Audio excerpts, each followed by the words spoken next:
निसर्गाचं वरदान लाभलेला वेंगुर्ला नजीकचा मोचेमाड समुद्र किनारा सध्या वाळू माफियांच्या तावडीत सापडलाय। रात्रंदिवस वाळू उपसा सुरू असल्यानं हा समुद्र अक्षरशः पोखरला जातोय। खुलेआम सुरू असलेल्या या वाळू तस्करीकडे प्रशासनाने मात्र डोळेझाक केली आहे। त्यामुळे यात अधिकाऱ्यांचेही लागेबांधे असल्याची चर्चा आहे।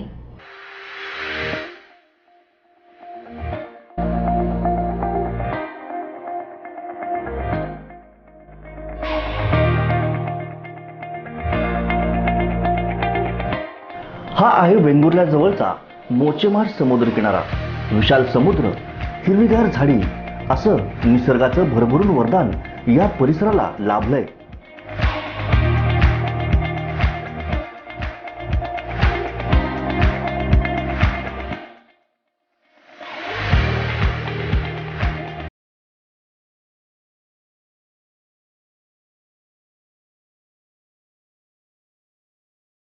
पण हा किनारा सध्या वाळू माफियांच्या तावडीत सापडलाय।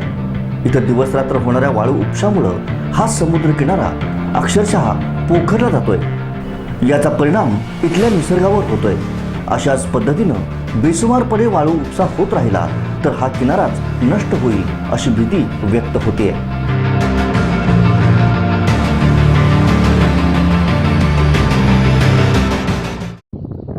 मस्तीच्या द्वारे नेली जाते। त्या लाटांचं जे पाणी या किनाऱ्याला लागून जो संरक्षणचा भाग जो आहे तो कापत जातोय। आज प्रत्यक्षात तुम्हाला दिसतोय। येऊन वस्तुस्थिती बघा काय तर आमचं कसं शासनाला म्हणणं आहे की तुम्ही जागेवर या, स्पॉटवर या, वस्तुस्थिती बघा आणि मग एक ठोस तुम्ही निर्णय घ्या या संबंधी की वाळू गाळ उसपाच्या नावाखाली खरोखर उसपतोय की वाळूची लूट होते। भविष्यात आजचा जर विचार केला तरी भविष्यात ह्या वाळू उसपाच्या नावाखाली जी वाळूची लूट होते, गाळ उसपाच्या नावाखाली जी वाळूची लूट होते, निश्चितच पर्यावरणाला धोका आहे। भविष्यात गावाला धोका आहे। ही शासनाने दखल घ्यावी ही विनंती। आता शासनाने त्यांना ठेके दिलेले आहे। वाळू काढण्याला आमचा विरोध नाही, त्यांनी अधिकृतपणे वाळू काढावी। त्यांना जो मार्ग दिलाय त्याच्यातील त्यांनी वाळू काढावी, अधिकृतपणे त्यांनी वाळू काढावी। पण किनाऱ्याला बेकायदेशीर जे काय चालू आहे ते त्यांनी बंद करावं आणि हे सुद्धा आम्ही त्यांना वेळोवेळी सांगितलंय। किनाऱ्यावरची वाळू काढू नका, कांदळवनाच्या बाजूची वाळू काढू नका, हे आम्ही वेळोवेळी सांगून त्यांना जे ज्यावेळी ते ऐकले नाहीत त्यावेळी आम्ही शासनाकडे गेलो। कारण हे शासनाने ठेके दिल्यामुळे आमचाही नाविलाज। ते म्हणतात आम्हाला शासनाने ठेके दिले, मग शासनाने ठेके दिले त्याप्रमाणे त्यांनी शासनाच्या आदेशाप्रमाणे त्या नौकाने मार्गातील त्यांनी वाळू काढावी। पण जे आज जे काय चाललंय की नाही ते आज प्रत्यक्ष तुम्ही बघितले, जागेवर येऊन प्रत्यक्ष बघितलंय तुम्ही।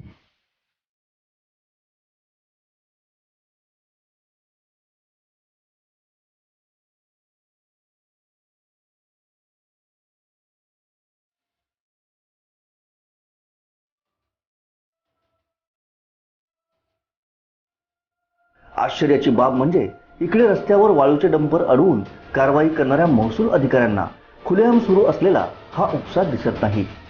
संपूर्ण किनारा वाळू माफिया पोखरतायत। याचा परिणाम इथल्या पर्यावरणावर होतोय।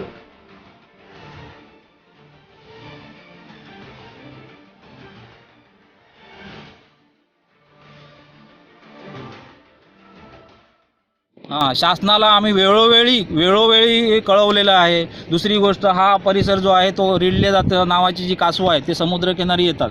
आम्ही गेल्या चालू वर्षीच नाही, कारण इथे वर्दळ असल्यामुळे हे बिहारी लोक यांचे कामगार किनाऱ्याला फिरत असतात, त्याच्यामुळे इथे आता कासव येत नाही। ह्याच्यापूर्वी जवळपास आम्ही हजाराच्या वर रिडले जाते जी कासवाची पिल्लं सह्याद्री निसर्गमित्र चिपळूण आणि आता त्या सावंतवाडी वनविभागानं तो प्रकल्प हाती घेतलेला आहे। त्यांच्या माध्यमातून आम्ही हजारो कासवांना जीवदान दिलेलं आहे।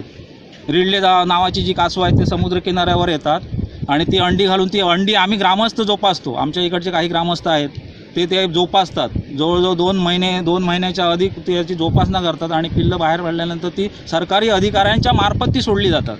हे सगळं वेळोवेळी शासनाला कळवून सुद्धा शासन अजिबात लक्ष देत नाही आमच्या मागण्याकडे। वाळू बेकायदेशीर आणि नियमबाह्य काढली जाते। शासनाला आम्ही या संबंधी पत्रव्यवहार केलेला आहे। शासन दरबार याची कोणती दखल घेतली जात नाही आहे एक गोष्ट। आणि वाळू या उसपाखाली, गाळ या उसपाखाली वाळूची जी लूट होते ती अक्षरशः किनाऱ्यालगतची जी संरक्षण भिंत आहे ती अक्षरशः तुटून गेलेली आहे. भविष्यात एखादं वादळ, एखादा पूर जर आला तर निश्चितच गावामध्ये पुराचं पाणी घुसण्याची शक्यता नाकारता येत नाही आणि परिस्थिती वस्तुस्थिती आज तुमच्यासमोर एक दिसते आहे. दुसरी गोष्ट, जी वाळू होडीतनं म्हणजे आमचं हे जे आहे खाडी आणि समुद्र याच्यावर निर्धार चालतो. ह्या वाळूची धूप झाल्यामुळे इथं काही मासे वगैरे चढत नाही आणि आमचे पुढे पावसात जे उपासमार होणार वादळा टायमाला त्यावेळी आम्हाला कोण मदत पण शासन पण मदत करणार नाही, इतर पण लोक कोण करणार नाही. उद्या जर आमच्या गावात पाणी जर शिरलं तर अक्षरशः आम्हाला ते इथं कुठं आसरा पण देणार नाही, अशी परिस्थिती आहे. तर या शासनाने इथं येऊन आम्हाला काही ती दखल द्यावी. कांदळवनात साचलेली मच्छी त्याची धूप होऊन मच्छी सर्व बाहेर निघून जाते, समुद्रात ओढली जाते.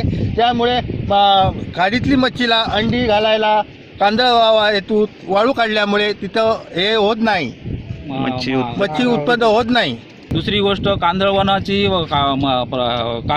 धूप होते, म्हणजे पर्यावरणाला पूर्णपणे धोका आहे.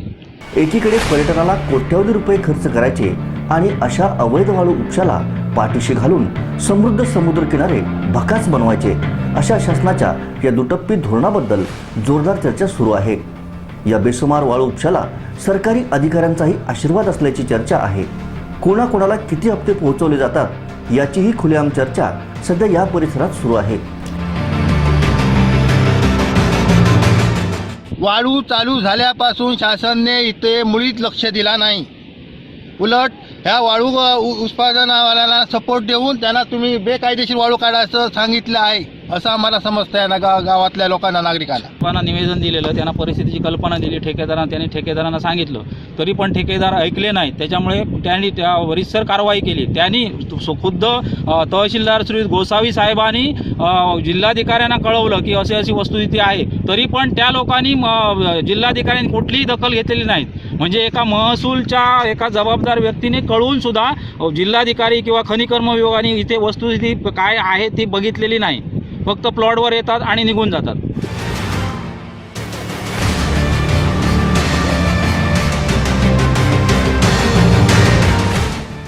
पर्यटनावर कोट्यवधी रुपये खर्च होत असतानाच एकीकडे प्रशासनाच्या या दुटप्पी भूमिकेमुळे हा समुद्रकिनाराच उद्ध्वस्त होत आहे.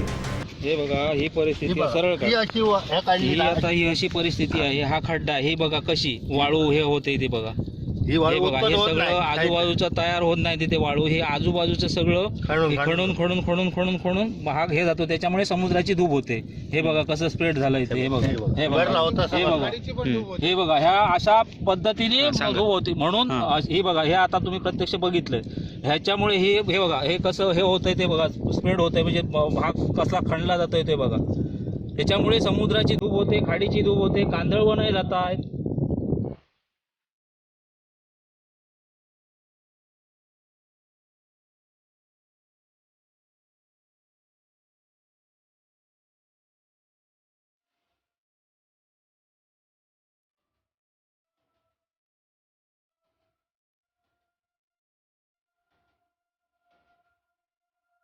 आम्ही आता वेळोवेळी तक्रारी केल्या, सगळी परिस्थिती येऊन म्हणजे तुम्हाला आता दाखवली.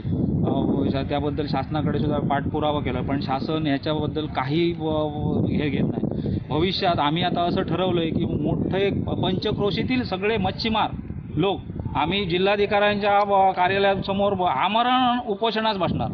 एक मोठं आंदोलन, आम्ही जन आंदोलन करण्याच्या बेतात आहोत. पण वेळोवेळी शासनाकडे हे करून सुद्धा शासन लक्ष देत नाही. हे बघ, आमच्या पुढे पर्याय काय? एक दोन पर्याय आहेत, पण पहिलं पर्याय म्हणजे आंदोलन. जिल्हाधिकाऱ्यांनी याबाबत पाहणी करून हा बेसुमार वाळू उपसा थांबवावा आणि या वाळू माफियांकडून हप्ते घेऊन त्यांना पाठीशी घालणाऱ्या संबंधित अधिकाऱ्यांवर त्वरित कारवाई करावी, अशी मागणी पर्यावरण मित्र आणि ग्रामस्थांमधून होत आहे.